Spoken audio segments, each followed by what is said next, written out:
Ladies and gentlemen, I have to tell you that Kit O'Toole, or should I say Dr. Kit O'Toole, like Sir Paul McCartney, is one of my favorite Beatle people, and I have endeavored this year to try and get on the program some of my favorite Beatle people. So, Kit, you're up. Oh, thanks, Ghosty, and thank you for the nice compliment. I really appreciate that. Now, you are known primarily as a respected music journalist and author and public speaker, and a lot of your work revolves around the Beatles, of course, which is why you're on the program today. And Paul McCartney turns 76 on June 18th, which is just astounding to ponder. It sure is. Right, considering he's still out there and he's got a new record coming out this year and he's touring and all that. I thought it would be fun to sort of play off one of your books as I grab here. Songs We Were Singing, Guided Tours Through the Beatles' Lesser-Known Tracks. I thought it might be fun today to pick out, for both of us, to pick out 3 lesser-known Paul McCartney solo tracks. And there's a lot to choose from, that's for sure. It was hard to narrow it down to 3. Right, I know, there's so many, and I think most people are familiar with his singles, but there are a lot of hidden gems on his solo album, so I've chosen 3, you've chosen 3 songs, and I haven't arranged mine in order of preference. These are just the 3 I've chosen. I did the same thing, so right. Good. Yeah, this is not, exactly. This isn't ranked. Right. So if you want to go first with your first selection. Okay. Well, my first selection is a song that I've actually championed in other places, too, which is Only Love Remains.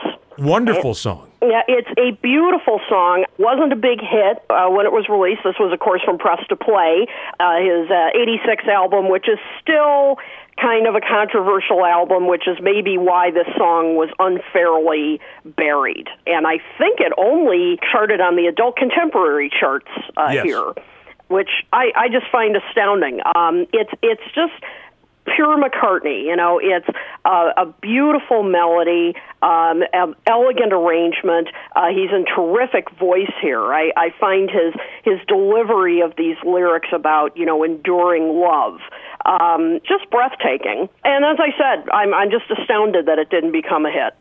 I think part of the reason that this song might be overlooked is, as you say, Press to Play is a controversial album. It's sort of known for having a kind of 80s techno-pop sheen. Mm-hmm. There are parts of this album that are kind of reminiscent of Peter Gabriel's So record and things like that. And Only Love Remains, like the song Footprints, they almost feel like they don't belong on that record. And in fact, Paul did say at the time that when he was promoting it that he included Only Love Remains for sort of the traditional Paul fan. He said that this was kind of like what you would kind of expect from him, more of a straightforward ballad. So that may be part of the reason why it sounds like it doesn't really belong on there. Right. And I remember around the same time he was saying, look, if ballads aren't your thing, it's the last song on side 1. You can just flip it over and get to side 2. And I love this song because it is lush. Mm-hmm. You have to really be open to this kind of arrangement, because I know that there are some that would say, with the strings and this, that, it's a bit much. But listen, if you're going to talk about a subject as weighty as love, you might as well give it your all, Exactly. I mean, this is a lush romantic tune, and I will say I prefer the mix on the album better than the single version, which included a saxophone. No, it's nice, but I just didn't. That was absolutely necessary. I think just the strings and the piano is really all this song needed to soar as it does. It should be a standard, really. Absolutely. And if you take your... All right. Excellent choice for your first song. I'm going to give you my first pick for an underrated or unknown or unheralded Paul McCartney solo cut. And we're also going to be in the 80s for this. In fact, I don't think I chose any songs from the 70s. Neither did I. So. That's good, because those records are really well known. But from the Tug of War album, which is a very, very big album. And, of course, people know the big hits, Take It Away, and Ebony and Ivory, of course, has a big hit on that. And I think over time, people have really grown fond of Here Today. But that is not my choice from this record. My pick from Tug of War, 1982, is The Pound is Sinking. Interesting.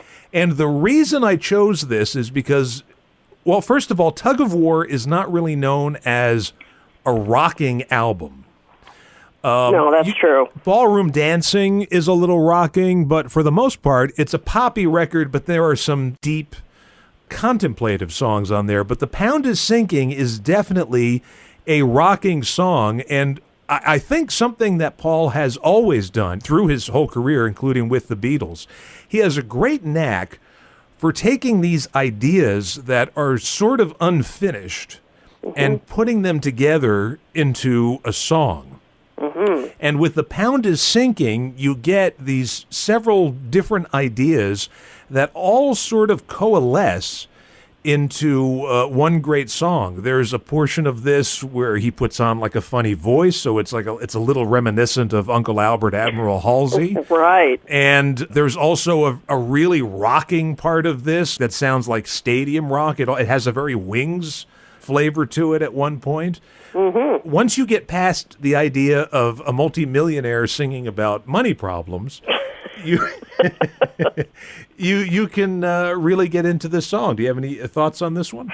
Well, that's a fascinating pick. Because first of all, Tug of War is probably it's one of probably my top 5 favorite Paul McCartney albums. It's just, I think from start to finish, it's one of his strongest. And as you said. And The Pound is Sinking is an example of it. That what is what is so great about that album is that he does stretch a bit. I mean, he gets into R&B, he gets into a bit of rock. He of course records plenty of pop songs. There's the tinge of sadness to it clearly with Here Today. And I think people tend to think of, as you said, Take It Away or Ebony and Ivory. You know, great songs. I mean, they're wonderful songs. But I think you really hit the nail on the head that it's an example of the way he can kind of stretch and try different things even in the course of one song. Right. And so that is a really interesting pick, and I'm probably one of the few people, by the way, who would ever say that I would love to hear "Dress Me Up as a Robber" live. So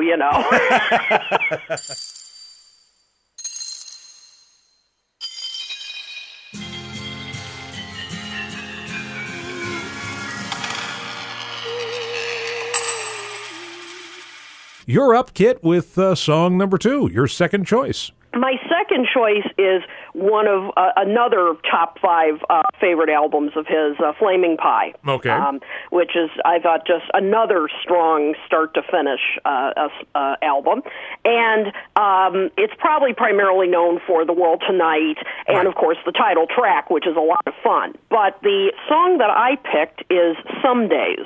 Wonderful. Oh, it is. I just think it's gorgeous. And he mentioned in interviews at the time, and I think it's in the liner notes too, that he wrote that song in like 2 hours, which is just amazing to me. Talk about inspiration, yeah. No kidding. He said he was accompanying Linda. I think it sounded like she was maybe doing something with her cookbooks at the time. And while he was waiting for her to finish whatever she was doing, he went off into another room and challenged himself to write a song in like the time he was waiting. And this is what he came up with. And it's a gorgeous one. And I have to I hate to dispute the songwriter of the song, but, he mentioned, he claimed that it really wasn't, the lyrics weren't addressing anything in particular, that he wasn't going into it saying, all right, I'm going to write this sort of sad song. But, when you look at the lyrics, sometimes I look at you with eyes that shine, some days I don't believe your mind, some days I look into your soul. I mean, Linda was ill, at the time, and died, of course, not long after the release of the album. So you can't, listen to this song without thinking of that he, kind of about the fragility of love and life. And he does go on to talk about other things too. Some days I cry for those who fear the worst. So he is talking, kind of broadens the scope. Sure. But then by the end, he goes back to some days I look into your soul. So he's brought it back to, a personal reflection. It's just such a moving track. And interestingly, when he first recorded it, he thought at first it would just be great with just him and the guitar, but then decided, it needs a bit more of an arrangement. So he went back to his good pal George Martin and asked would he write a string, accompaniment to it, and he did. And I think it just further emphasizes the fragility. Right. Of the emotions that he's expressing in the song. So that's why I chose it. It's very sad, but as I said, it's just a profoundly moving song and something that Paul is so good at doing. Writing these seemingly simple songs, but say a lot more.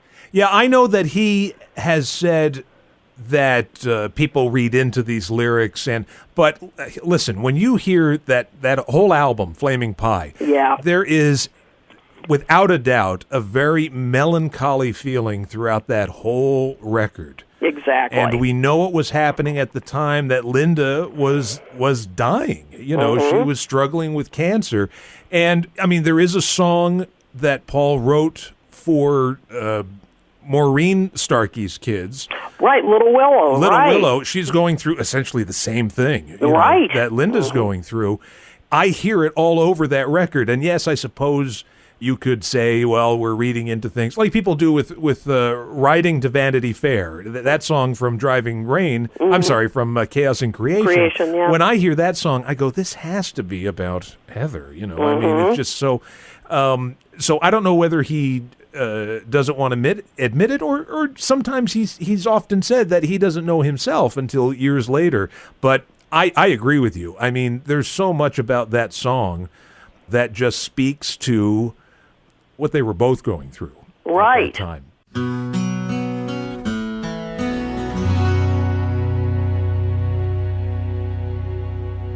Excellent second choice. Funnily enough, my second choice comes from the same album. Oh, great. And I think Flaming Pie represents the beginning of a kind of second golden age for McCartney's solo material.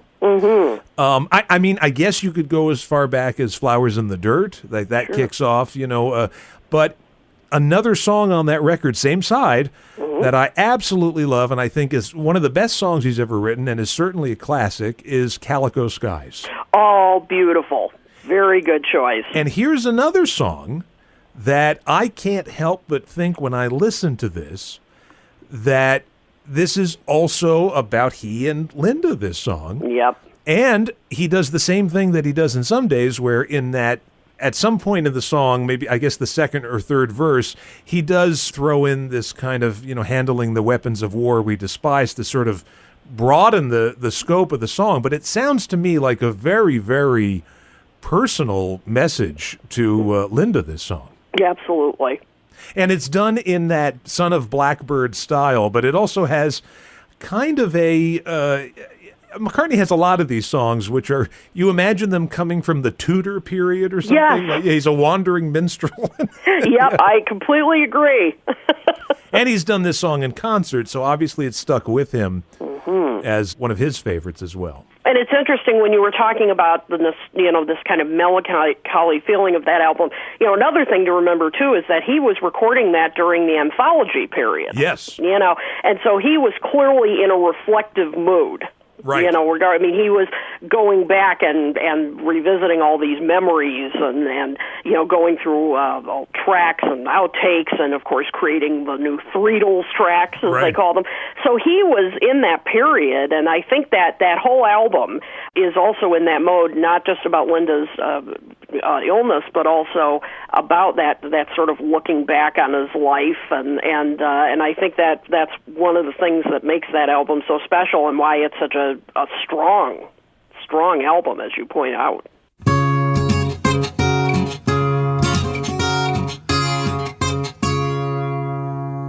All right, your third choice. Well, you're going to really laugh. It's Riding to Vanity Fair. All right, I'm all for it. I love that song. That's my favorite cut on that record. When you mentioned that earlier, I really had to hold back. I thought, Ghosty's going to laugh at this. I think this is one of the greats, so go right ahead. I'll tell you, first of all, it took me a little time to warm up to Chaos and Creation in the Backyard, but over time, and I'm not quite sure why, because Memory Almost Full went after that. I thought that was a really good album. I connected to many songs on it. This one, I don't know what it was, but over the years, it's really grown on me. And this is a song that the first time I heard it, it just leapt out of the speakers for me. I mean, it just sounded so different from what, right. We have been talking about these other songs where he's revealed some personal sides. This one, talk about personal. Oh, my goodness, yeah. Even in the mix, his voice is so up front. Right. In that, in the forefront. I mean, it is just jumping out, like he's confronting whoever this is. And yes, as you mentioned earlier, he swears up and down this is not about about Heather. Right. And I don't know. I mean, I know. It's so obviously about Heather. Yeah, I mean, this is, and as you said, yes, we can read a lot into it, and I guess we just have to kind of come to our own conclusions. Right. But whoever it's about, I love how he described it. Paul in an interview said it's elegant, but it's still a pissed off song, and I thought that was a good way of putting it. He is so angry. Yeah. In this song, and it just, but you still connect to it. I mean, he's angry, but it's not in a alienating kind of way. I mean, we've all been through things like this, where we felt betrayed, or you said I tried my best to help this person, they just didn't want my help. I think we can all connect to that, and that in that eerie arrangement that Nigel Godrich did in the background, there's just this eeriness to that yes. track. And just this deep personal, aspect to it. And as I said, his voice right up front. The first time I heard the song, I just thought, wow, I've never heard him reveal himself that much in a song. So that's why this song really, Riding to Vanity Fair, really stands out for me. And that album, Chaos and Creation in the Backyard, mm-hmm. similar to Flaming Pie has this melancholy to it, but it's sort of melancholy tinged with love. Yes. Chaos and Creation, for me, there's just a sense of unease throughout that whole record. I mean, the record that came before it, which is heavily criticized record, Driving Rain, yes. There's some of that unease, and it just sounds like a confusing record, like it's a confusing time for Paul, mm-hmm. and he's writing like half of the songs on Driving Rain are about Linda, and half of the songs are about the new wife. So it's a very strange record. Yeah. Chaos and Creation, you feel like, boy, all is not right here. I mean, How Kind of You and At the Mercy. There's just something uneasy about these songs.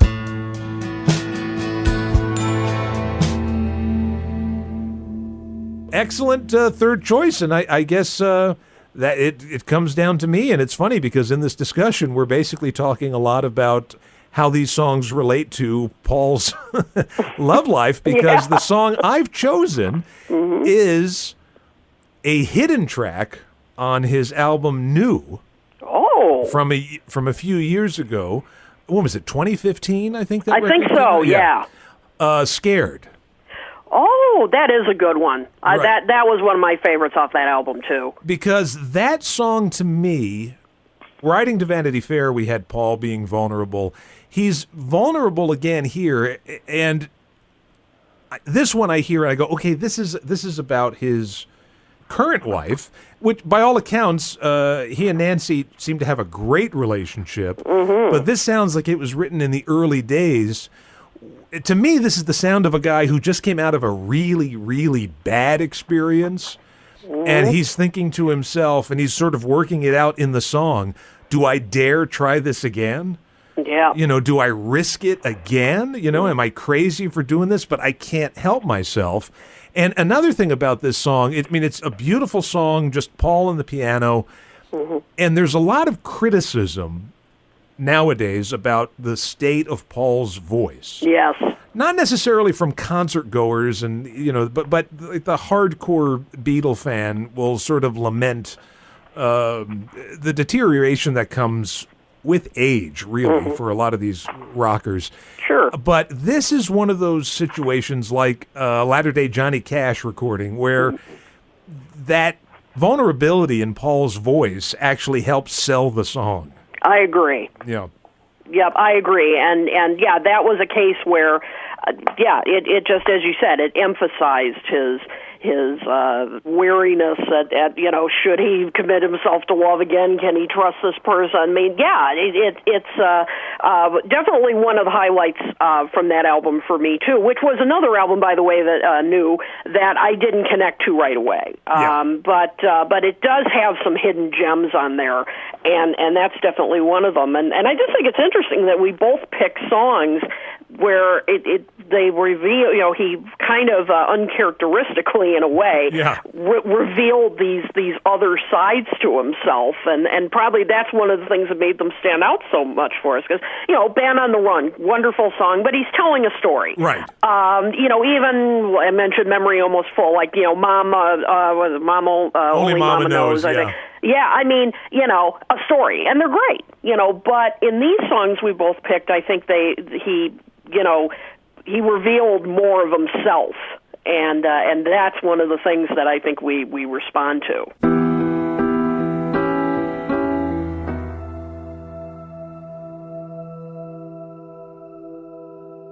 Who knew that this discussion would turn into an examination of the psyche of Paul McCartney? And I should add that, if we did this again in a month or something, I'd probably pick 3 different songs for different reasons, because there's just so much to explore in that catalog. I had alternates in case we came up with the same song. Me Like, too. here's My Valentine. That'll be on my list here, Oh, sure. Yeah, great songs. Well, Kit, this has been a blast. I've really enjoyed chatting with you about one of my favorite subjects, which is Paul McCartney's solo career. Well, thank you so much. I had such a great time, and it was just fascinating to learn the different songs we picked. Now, where would people go to find out what you're doing and where you'll be appearing and to get your books and all of that good stuff? Sure. You can find me on the web. I'm at my website, first of all, kitotoole.com, no apostrophe there. You can find me on Twitter at Kit O'Toole. I'm also on Facebook. You can look me up there.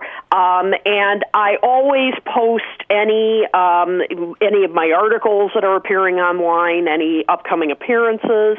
And you can also subscribe to my newsletter when you go to my site, where you can get all that information. And as far as my books go, you can just go to Amazon. That's the easiest way to do it. Just go to Amazon, look me up, and my Beatles book, Songs We're Singing, will be there, as well as my book on Michael Jackson's music, Michael Jackson FAQ, All That's Left to Know About the King of Pop.